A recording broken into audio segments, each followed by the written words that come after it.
I said, hey, y'all. Hey, y'all. Sorry, that was too loud. So when I love telling stories, y'all probably seen me do this before, but when I heard the theme social life, I thought, I don't really have anything in that vein. Because I was thinking parties and dressing up and going to concerts and all that. But the more I started thinking about it, human beings are social creatures, and without social connection, we wither and we don't thrive.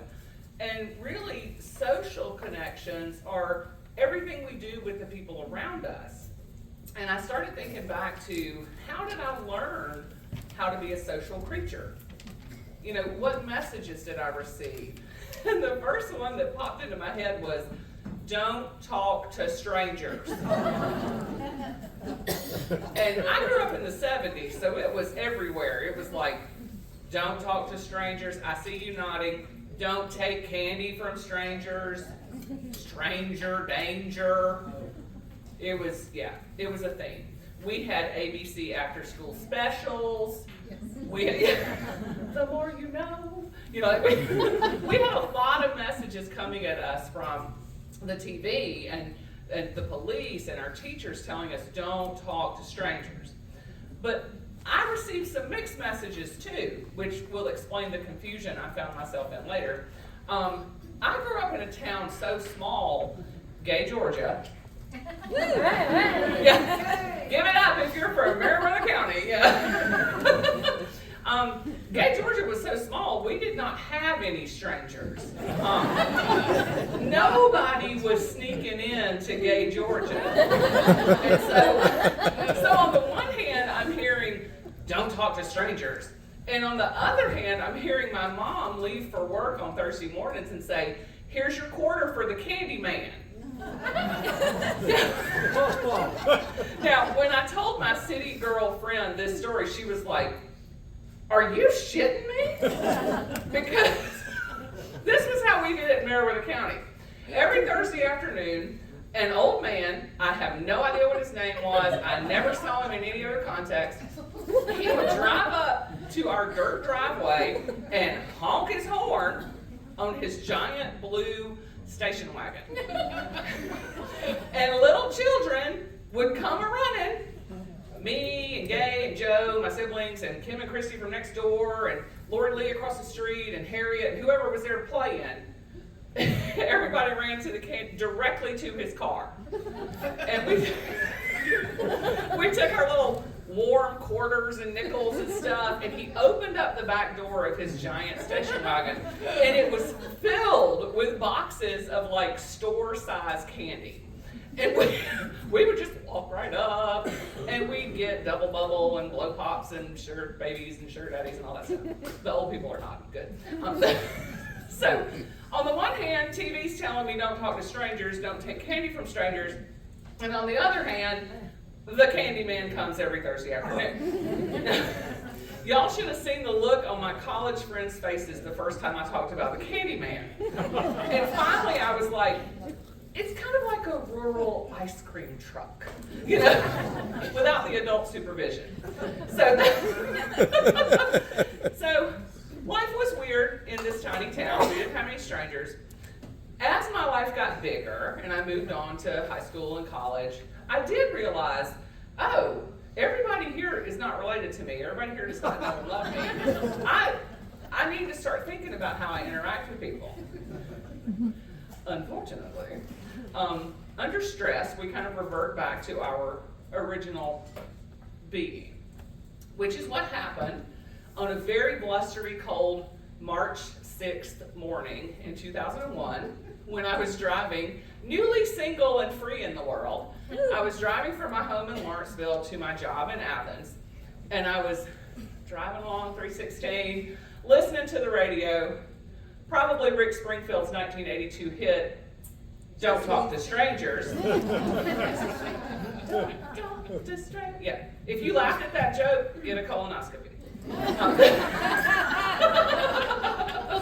And he's still hot too, by the way.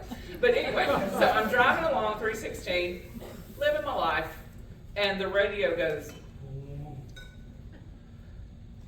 and I think, that's new.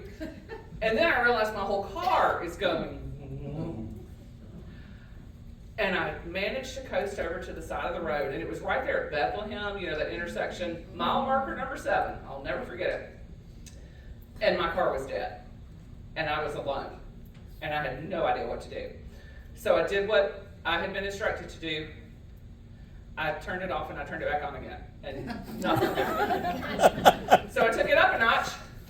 I took the key out and I looked at it. And then I turned it on and nothing happened. And then I thought, oh, I'm so silly. I turned the radio off and I tried nothing. I did everything, y'all. I adjusted the rearview mirror.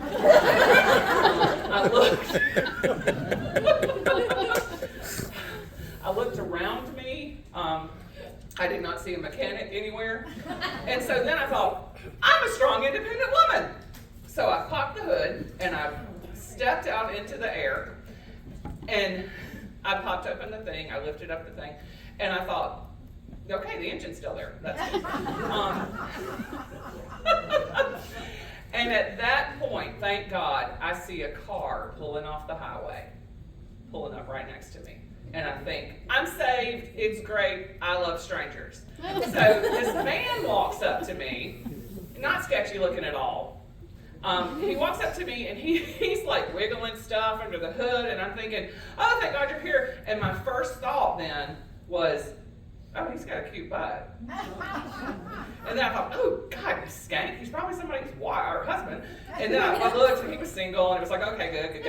And I kept talking to him, and he said, you know, I think your battery's dead. So he gave my battery a jump, and we were chit-chatting. And then he said, you know what, I'm going to Athens too, so why don't I just follow you? And I was like, that sounds like a great idea. The more you know.